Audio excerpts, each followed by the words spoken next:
everybody. Welcome to this evening's Manchester Classical Association meeting. A quick note just to say I'm recording this discussion to place on our YouTube channel for the benefit of everybody who's not able to make it this evening and join us on this gorgeous and unexpected sunny early evening in the UK. We did have a bit of a trouble with the link for some reason. The one that was sent out wasn't working, so people may join us in the next few minutes. But in the meantime, it's a huge pleasure to welcome Professor Sarah Levin-Richardson from the University of Washington, who will join us this evening to talk about much of her work on children, as particularly enslaved children in the house of Vettii in Pompeii. Sarah is an expert in many fields related to this and has published very widely around childhood, around slavery, and around particularly the brothel in Pompeii, with a number of articles and at least 2 monographs, details of which we can share later on, and I'm sure will come up in the discussion. This evening's discussion will take the form of a presentation and then a fairly casually formatted discussion between myself and Sarah around childhood and slavery in the Roman world, and there'll be opportunity for questions and answers at the end of that. Forgive me, I'm managing several screens at once with Teams, so I'm letting people in and speaking and so on. It would help enormously if people, apart from Sarah, of course, could switch off their videos and microphones, and that would be very helpful in keeping nicely clean for the talk this evening. And I'll hand straight over to Sarah. Thank you. Thank you so much, Dr. April Pudsey. I'm excited to see all these people in the room because a lot of these folks are names that I've seen and that I've read, and so I'll be really excited to hear everyone's feedback. Let's get started.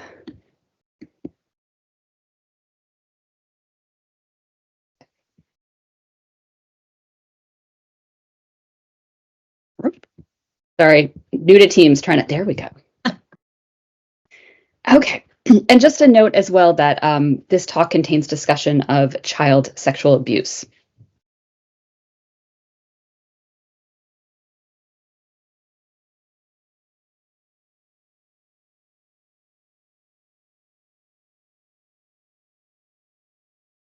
Okay. The House of the Vettii at Pompeii is one of the best known houses from Roman antiquity. Named by modern scholars after its probable owners, Aulus Vettius Conviva and Aulus Vettius Restitutus, it was renovated with luxury decorations in the mid-1st century CE.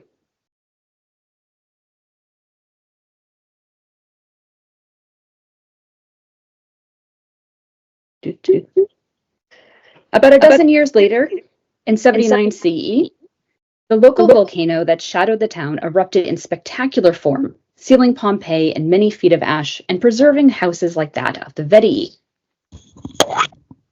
My interest in this house was spurred by 2 graffiti scratched into the wall plaster just inside the open entryway of the house. The more complete one reads, "Eutychis, homeborn slave for 2 coins, with charming ways," with someone later changing the word werna, homeborn slave, to Graika, Greek woman. The other graffito offers a homeborn slave, likely Eutychis with her name spelled differently, for 2 coins. These graffiti are clear references to prostitution, similar to a few dozen others at Pompeii. I couldn't stop asking myself what it might have been like for Eutychis if she were born into slavery in the household of the Vettii, grew up in that household, and was then prostituted. So today I'll attempt to provide some answers to that question using both traditional and creative approaches. First, some quick background on Roman slavery in case we have any folks in the room that are new to that topic. Enslaved individuals were ubiquitous in Roman society. One scholar estimates that at the height of the Roman Empire in the 2nd century CE, 1.5 million enslaved individuals lived in Roman Italy alone, not counting any of the provinces. They worked in agriculture, entertainment, wet nursing, housekeeping, and prostitution, among other types of unfree labor. Their origins were as diverse as the places that Rome made war against or with whom they traded. This included Italy, Greece, Britain, Northern Africa, and the Middle East, in addition to many places in between. Enslaved individuals were the transferable property of their owner, with a near total lack of rights, including over the use of their bodies. Scholars have shown that Romans regularly put enslaved children to work well before puberty, and that the sexual use of enslaved children often began before puberty as well. Regarding the House of the Vettii in particular, scholars have long noted how the decoration reinforced gender and status hierarchies, including the power of the owners, who possibly once had been enslaved, over members of their household. Most relevant for this talk, deep within the service area to the north of the central hall, accessible only through the house's kitchen, is a small, low-ceilinged room with a scene of explicit heteroerotic sex on each of its walls. Scholars postulate that enslaved members of the household were sexually exploited here, perhaps by the cook, or by the Vettii themselves, or by paying clients.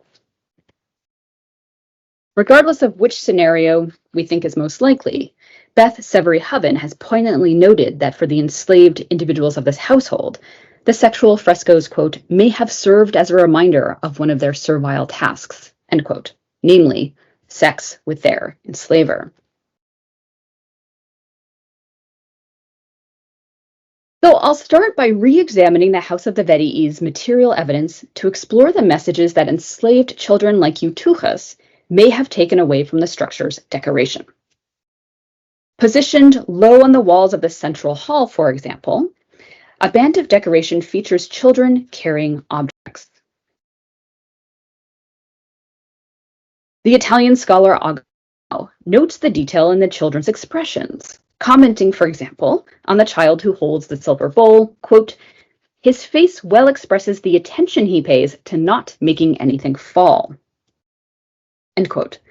One has to wonder if enslaved children, playing or even working in this very space, saw reflections of the activities they were performing or were soon to perform in this decoration, which I should add is exactly at eye level for young children. The material finds from the house can suggest some of these activities. Room G, opening off the central hall, had a small bronze amphora, and in the upper levels, presumably from second-story rooms, were found other vessels of terracotta and silver. Now, some of these vessels might have been heavy or unwieldy when full, especially if carried by a young child. The kitchen, when excavated, still contained at least 5 bronze pots and 10 terracotta vessels. Glass objects found in the house, so this includes carafes, bottles, and cosmetic vessels, would need to be handled with care. We might ask what punishment might have been for not being attentive, dropping a pitcher or bowl, for example.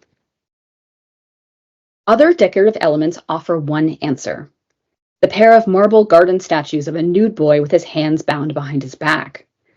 Close to child size at 56 centimeters tall each, these statuettes communicated that certain bodies, even or especially children's bodies, were liable to restraint and punishment. Michel George draws attention to the incorporation of real practices of Roman enslavement in this type of imagery, and Sarah Beckman has rightly called for a reassessment of nude boys in Roman art that reckons with their sexual exploitation. What may have been intended as whimsical or amusing to free viewers may have been all too relatable for the enslaved children of the household. Whimsical is also the interpretation of a band of decoration in one of the house's dining rooms, featuring winged figures performing various types of crafts. These include making and selling floral garlands, olive oil, gold objects, wine and perfume, as well as cleaning cloth. Some of these activities might have resembled servile tasks in the domicile, while others may have mirrored enslaved labor outside the household. Perhaps most relevant for our purposes is the handling of storage vessels with wine. So this is seen in the selection on the screen, because at least 5 such vessels were found in the House of the Vettii itself.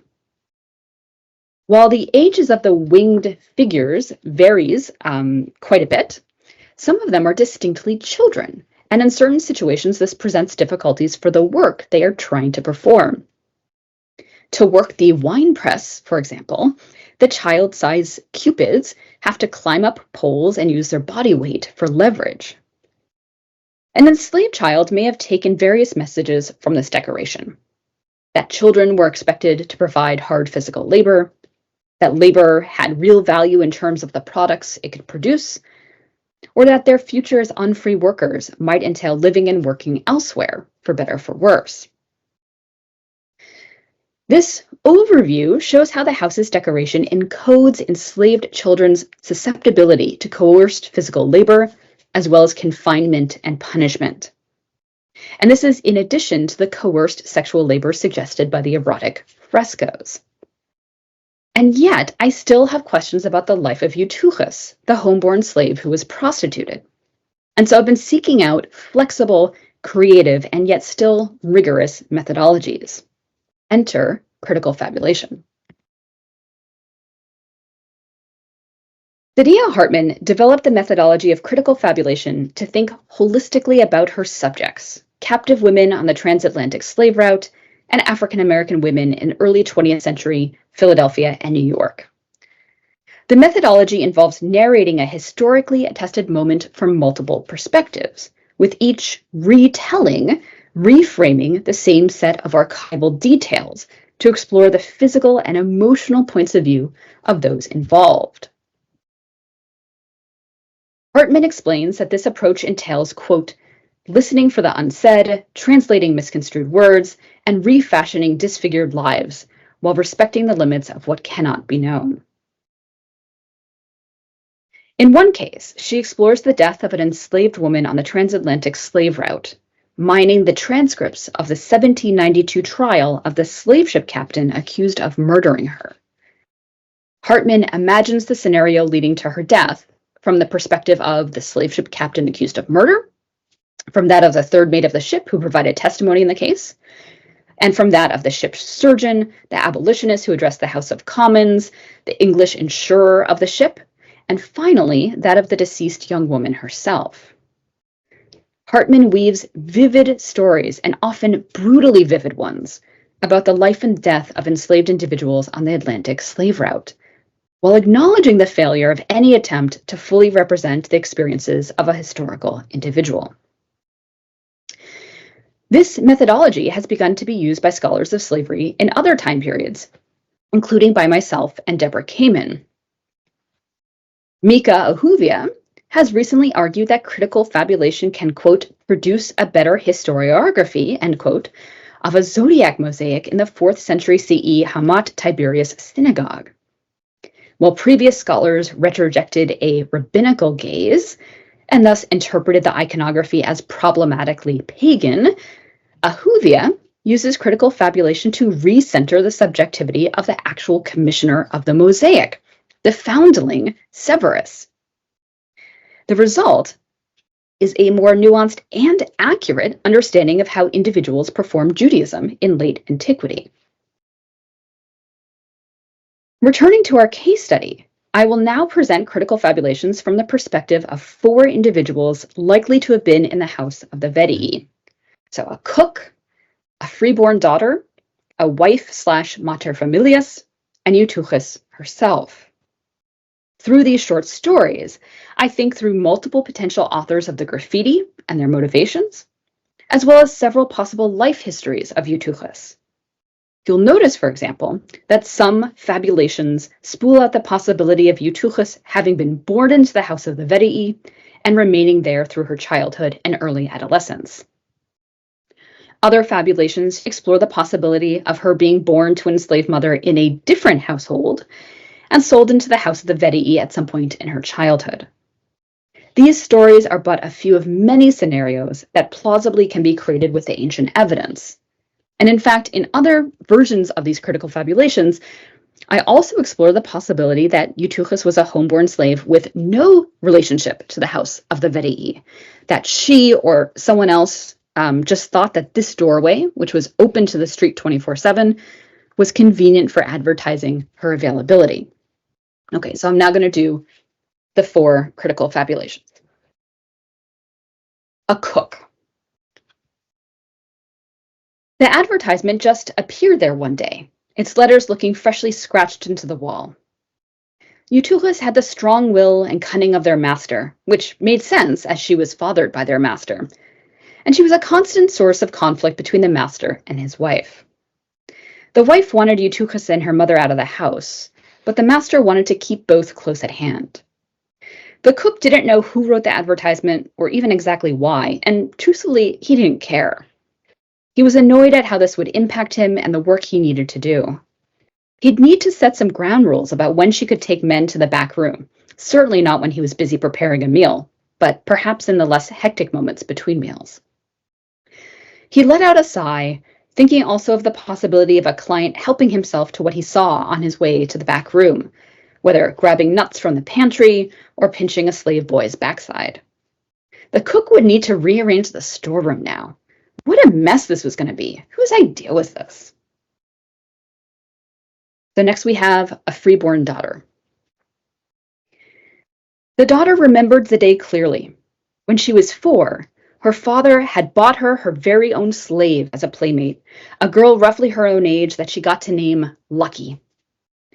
As children, they had the run of the house to the eternal consternation of her frazzled nurse. One of their favorite games was imitating the winged figures doing various tasks. They could play make-believe for hours as long as they didn't get underfoot in the kitchen or stable. Things became more tense as they moved towards adolescence. The daughter knew and dreaded that she'd soon be expected to marry some old man. She wasn't sure what Eutychis' future looked like. Men had started eyeing Eutychis and making vulgar comments. Tears slid down the daughter's face when Eutychis told her what her new task would be.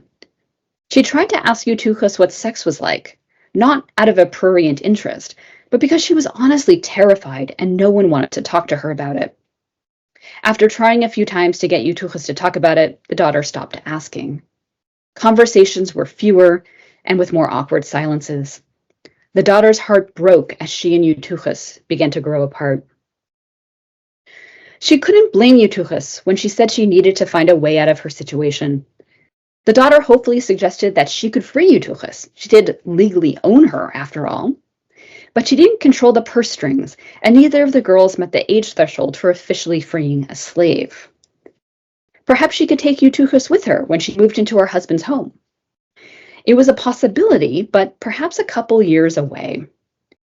They decided to drum up as much business as possible in the hopes that Eutychis would find a future husband among her clients. They snuck out to the entryway and together wrote the original advertisement and then added a second one. The daughter prayed that one day they'd grow close again. Even if her own future had to include marriage, no one in the entire world made her heart sing like Eutychis. So next we have a wife/mater familias. The wife hated the idea. She had spent years supporting her husband's career. He held a position as an Augustalis, and so was starting to move in some of the upper echelons of Pompeian society. But this decision of his could put all of that in jeopardy. If her husband was going to force Eutychis into prostitution, he should at least sell her to someone else so that their family wouldn't be associated with such sordidness. The wife took seriously her responsibility to maintain a household in which her slaves, too, acted with respectability and were looked after. In a town as small and tight-knit as Pompeii, it's not like the neighbors or the town council wouldn't know what was going on in their household. And the last of the critical fabulations, this one from Eutychis. When she was younger, Eutychis felt so special, almost like a daughter to the members of the household. And in fact, she grew up with a daughter of the household. The two of them had been nursed together by Eutychis' mother. At maybe 6 years old, their paths started to diverge. Eutychis started helping her mother prepare the mistress's powders, face creams, and whatnots, and the freeborn daughter took lessons with a tutor. Eutychis shared gossip she overheard, and the freeborn daughter taught Eutychis the letters she had learned that day. Eutychis prided herself on her intelligence, and quickly surpassed the freeborn daughter in reading and writing, though few knew it. So when Eutychis was told that it was soon to be her turn in the room off of the kitchen, she froze with confusion and fear. She was perhaps 10. She knew that the master would go in there with one of the other slaves, and the master would always emerge flushed and happy, the slave following a bit later, readjusting his or her tunic and slowly heading back to their normal tasks. No one told Eutychis what happened in that room, but everyone knew. But wasn't Eutychis better than all the others? A darling of the household? Surely they couldn't mean that she would have to do that. The master called her over one day, took her small hand in his large hand, and led her to the back room. Afterwards, he brushed the hair out of her face, straightened her tunic, and softly proclaimed that she was now ready for others. He went to the doorway of the house and wrote on the wall there, "Eutychis, homeborn slave," for 2 coins. He glanced at Eutychis and added a third line, "with charming ways." That night, Eutychis snuck out after everyone was asleep and carefully turned the word werna to graika. She might not be able to prevent herself from being prostituted, but she could at least define herself by her proud Greek heritage. After that day, things changed quickly for Eutychis. Eutychis' mother created as many errands as possible out of the house so that Eutychis would be busy if someone came asking for her. And the cook tried to be close at hand in the kitchen in case a client got out of control. Neighboring men she had known all her life came asking for her, especially after someone scratched another advertisement in the entryway. Some of the neighbors said they had been hoping for years that this day would come. Some of the neighboring slaves were nicer to her, sharing a commiserating look as they passed each other in the street, or as they accompanied their master to dinner at her house. A neighboring boy, while waiting for his master to finish dinner, made little animals out of straw for Eutychis. He was hoping to train as a craftsman. They became quick friends and found ways to have conversations late into the night after Eutychis had finished her other household tasks. They vowed to one day be free, marry, and open a business together. With his skills as an artisan and her literacy, they might do quite well for themselves, perhaps even buying a slave or two for the business.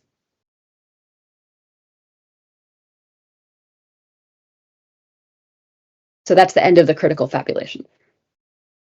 So the potential pitfalls of critical fabulation include replicating the viewpoint of slaveholders and focusing voyeuristically on violence and trauma, pitfalls which affect traditional scholarship as well.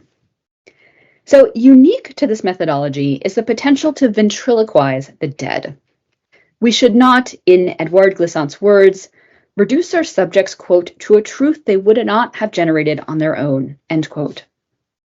Moreover, these stories ultimately reflect my own questions about the past and my own desire for what the past can be made to say. In addition, the stories might be about Eutychis, but ultimately they are my stories, and so they're filtered through my own experiences and my own voice.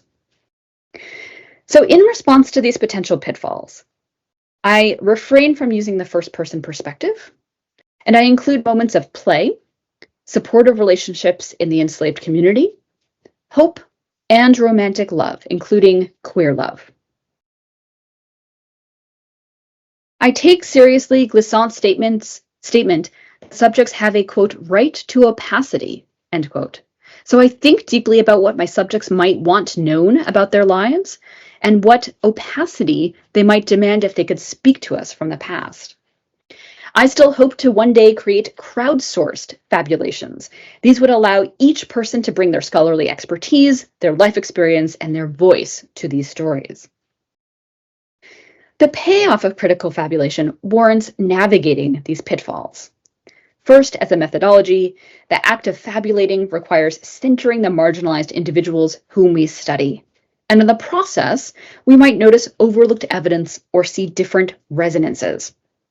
That's what Mika Ahuvia's study did for the synagogue mosaic, and that's how the first part of this talk came about.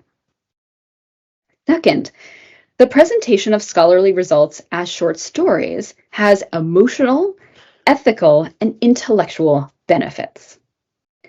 Emotional gains include instigating in readers an uncomfortably visceral and intimate knowledge of ancient slavery, perhaps generating more empathy for the individuals we study in the past and making us more attuned to exploitation and injustice today.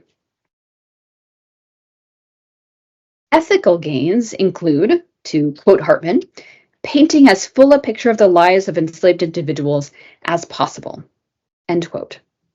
The intellectual gains include the ability to present multiple hypotheses in the face of ambiguous or minimal evidence, a situation that I'm sure many of us in this room are used to navigating. Finally, critical fabulation provides a much needed reminder that all narratives from the past are to some degree fictions and fantasies created by agendas past and present. Thank you. Stop sharing.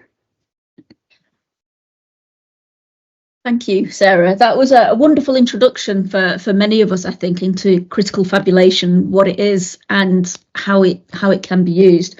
I've got so many questions, so I'm hoping we don't turn into this just into a conversation with me asking lots of questions. But I've got a few discussion points in certain areas, and the first is around this methodological approach.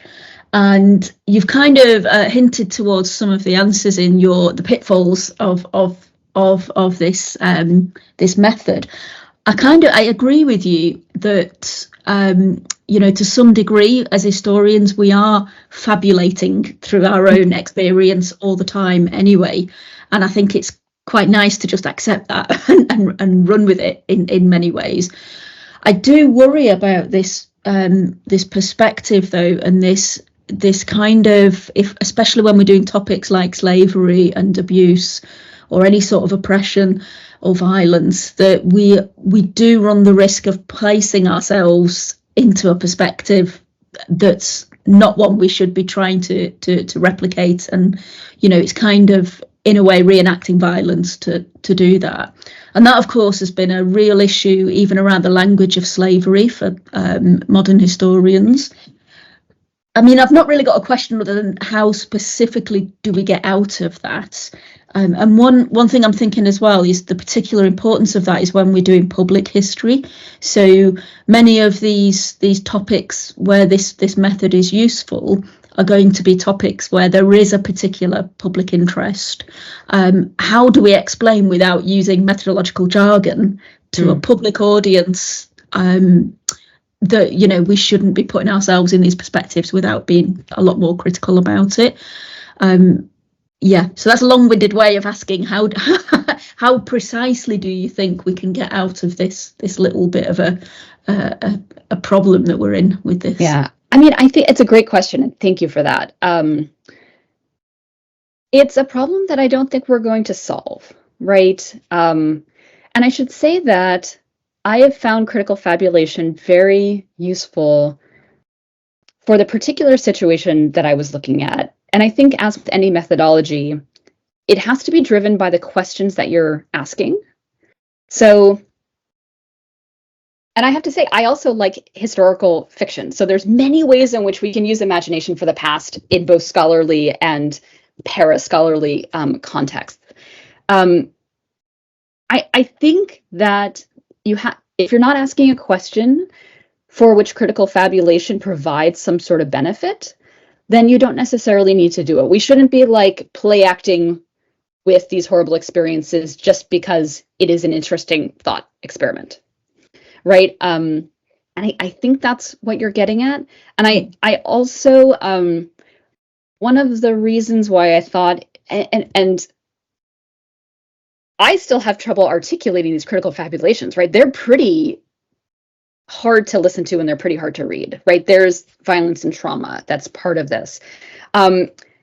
As one of the reasons that I thought it was important to still have that conversation is sometimes when I've presented traditional scholarship on Where and I get commentary, I get comments that I still get comments that Romans treated their homeborn slaves very well. And so I feel like sometimes we actually need a reminder that slavery could be traumatic. So I feel like my particular context, the particular kind of conversations I was entering needed a reminder about the trauma. And so what I've tried to do is to really think carefully, and it's evolved over time. I've been working with critical fabulation now for like 3 or 4 years. How do I achieve that scholarly goal of saying, let's think critically about all the ways in which this could have been extremely traumatizing for a person like Eutychis, while also not dwelling on it.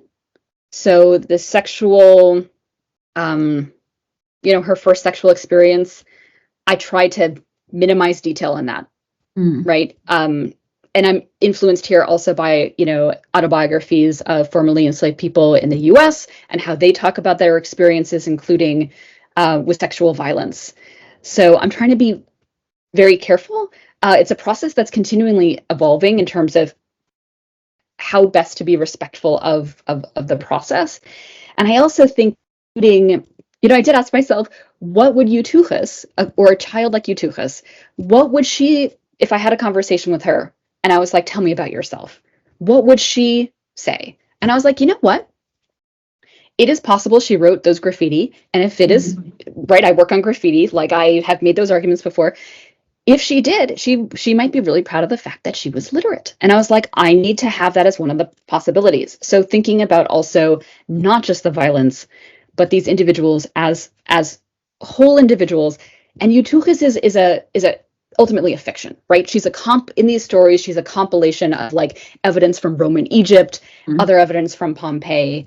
So she is in fact a fictional character, but one that I think helps scholars think through issues that are still important and that we're still sometimes not getting right about the past and the violences of the past. Yeah, I think that's made things a lot clearer for me. Thank you. And I think you're right. I think it's when we are looking at the perspective of the person who gets hidden by all of the traditional scholarship and scholarly method, then it's much easier to see how incredibly useful this kind of exercise is.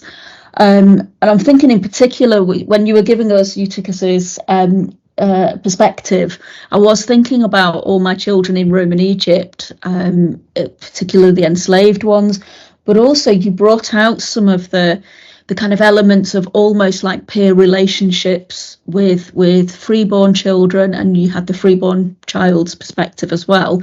And I think that's something that's hugely overlooked, and I think it's something that this method can help us where we've got particular types of evidence. So I think with graffiti, but I think also with the documentary papyri that I work with, yes, we do have evidence for plenty of it for enslaved children of the same age as freeborn children, and that they have good relationships with each other.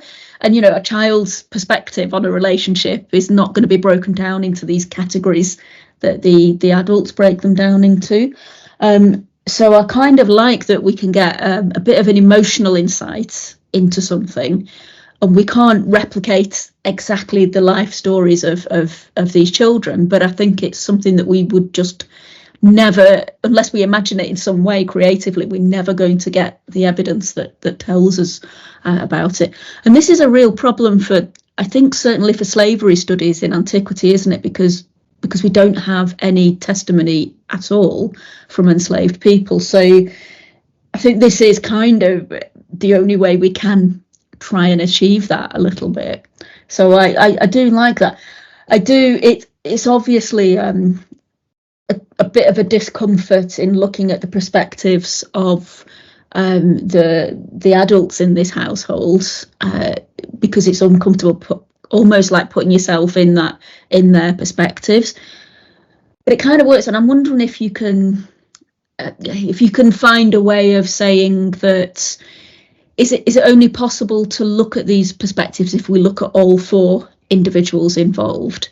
Would there be, I'm playing devil's advocate, but would there be an argument for only looking at the perspectives of those people who are in some way oppressed in this situation? I mean, you might argue that the mater familias falls under that category as well.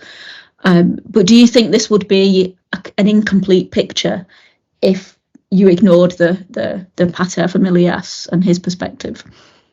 Well, you'll notice I did not have a critical fabulation from the perspective of the Vettii, whatever their relationship is. And I really, I have both a personal reason and a professional reason for not doing so. And the personal reason is I just could not stomach. I just couldn't stomach putting in that perspective. You know, like I have a limited amount of emotional energy in my life. And I was like, I don't really want to be doing that with my time. And then professionally, I was thinking, you know, we always talk about this house and we are obsessed with the Vettii and their status as potentially formerly enslaved and what they're doing in this house. And I'm like, you know what, and maybe that's a shortcoming. Maybe by not including a perspective from then, we are losing a potential new avenue into them. But personally, I couldn't bring myself to do it. Critical fabulation is so interesting. And I modeled this particular set of critical fabulations very closely on how Saidiya Hartman does it. But I think once you start to think creatively, there are other ways that you can go about, there are other ways you can go about doing it. So one potential incarnation is to have 4 versions of Eutychis, right? And not the other perspectives. And in those 4 incarnations, you could have the connections with a freeborn daughter, with a cook, with other people. I've been interested. It's maybe something that will happen in my book. I haven't decided yet. One of the things I like about that potential way of thinking about this creative approach is it makes more clear to readers that there is no one Eutychis, and that I'm not arguing that we have found the Eutychis. So I think there are many ways to do it, and one can also ask, where do you stop, right? Like I'm thinking about your work and how demographically, like 50% of the population is still in some sort of definition of minority or young age, right? How we should include more children. So you have to stop somewhere. I decided 4 would be enough, but it's a great question. And again, I think it also depends on what questions you want to answer with this methodology, and what kind of scholarly intervention also you want to make. Is it more important that you have kind of the holistic view of the household as a whole and differing motivations of those people? Or is it more important that we get 4 different Eutychises? Yeah, and I think that's follow-up. Oh yeah, no, just on that though, I think it's an important question because no one would have experienced the household from somebody else's perspective at all. So, what kind of reality are you trying to find if you're just trying to find this? But I suspect I would get a different answer from a professional historian. You gave that answer, but somebody making a film or a TV series doing this would have a completely different answer as well, even the most responsible as well. What was your follow-up question? Sorry. My follow-up question for you is, we work on similar issues in different parts of the world, and you also have an immense body of evidence, and yet it still doesn't always answer the questions that we want it to answer. So have you ever entertained creative approaches, and maybe you haven't, I just haven't read it yet, or what is your general approach to we have so much evidence and yet it doesn't necessarily answer the questions that we want to know? It's a good problem to have in the scheme of things. I think my colleague Ville Villanto is on this call as well. You might want to jump in the Q&A, but we, for example, from the city of Oxyrhynchus and its surrounding area, our book is basically bringing together all of that evidence, and we can't do everything we want to with it. So what we chose to do was to, I think we're thinking creatively, but in different ways.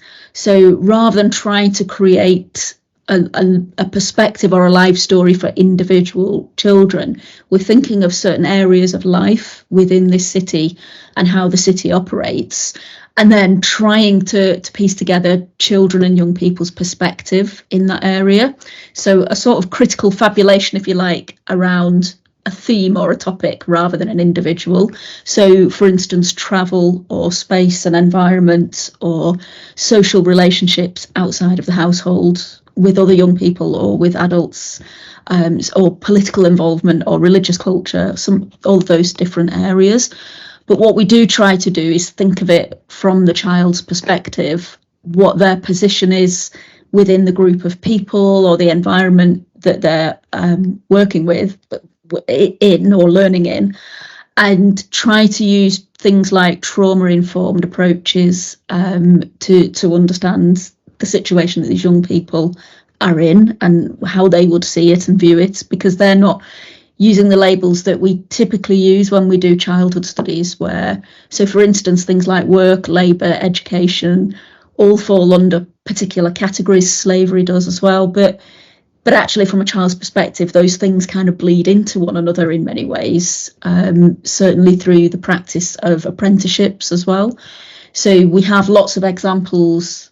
I obviously can't think of any off the top of my head, but with apprenticeships, we have young people in a position where they're away from their family home, and they may or may not be with other family members, but they're often with other young people. Sometimes those people will be freeborn, sometimes enslaved.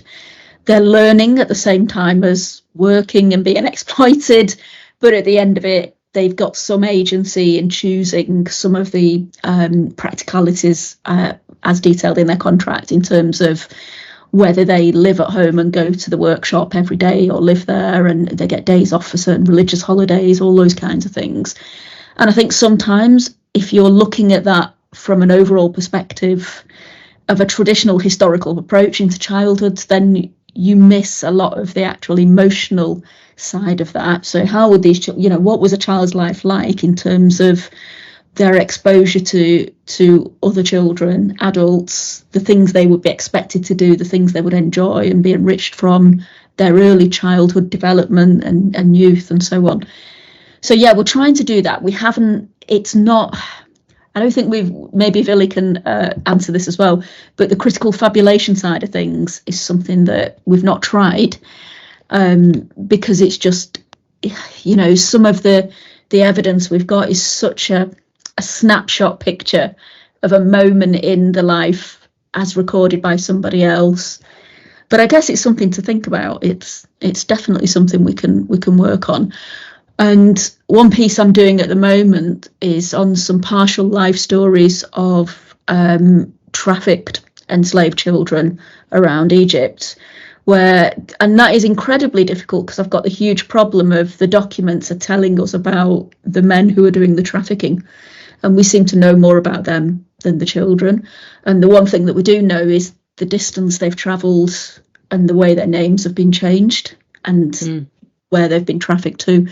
So, yeah, that's a really difficult approach to try and get into with that. But I think that there's clearly some benefits potentially to that approach.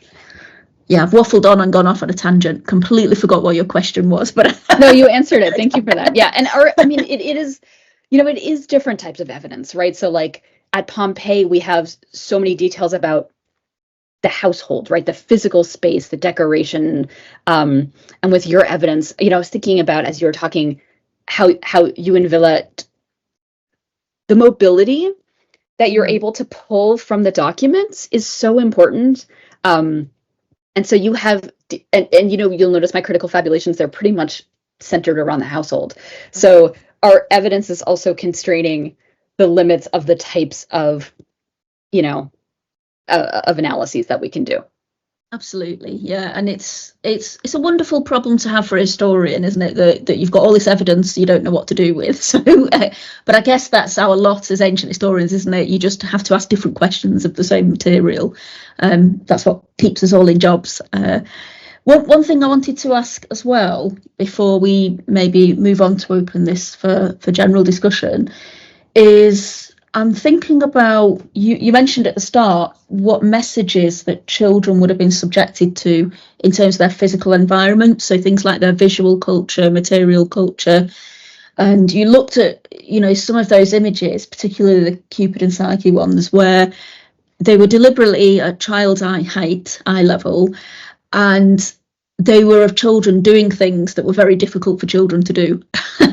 So that wasn't, I guess that's not a motivational, hey kids, you can do this too kind of message that they're getting. I'm guessing it's meant to be quite a violent image in terms of, or an oppressive image in some ways.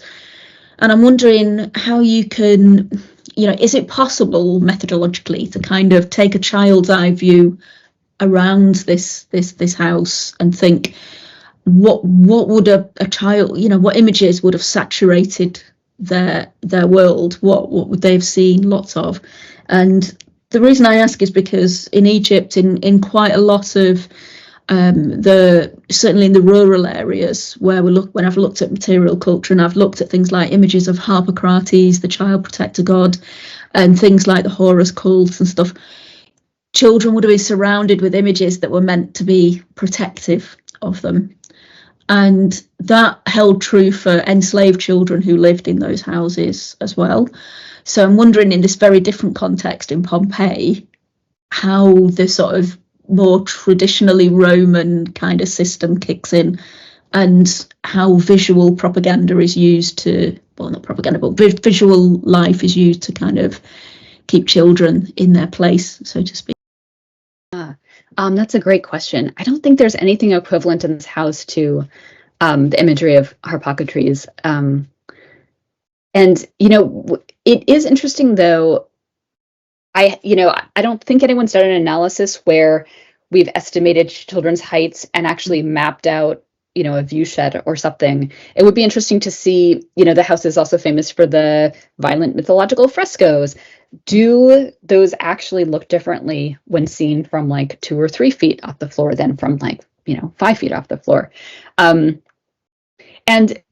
it's, I think children would have absolutely interpreted, enslaved children would have interpreted these children in winged figures as similar to them. I'm not sure if whoever decorated it, the Vettii, or, we actually don't know if the Vettii actually owned the place. I simultaneously don't think they were thinking of, I don't think it was an intentional, let's encode this visually for the children. I think they are very concerned with projecting their own status. And, part of status is having lots of enslaved people holding things for when you need them. And a lot of the vessels that the children are shown holding are of silver.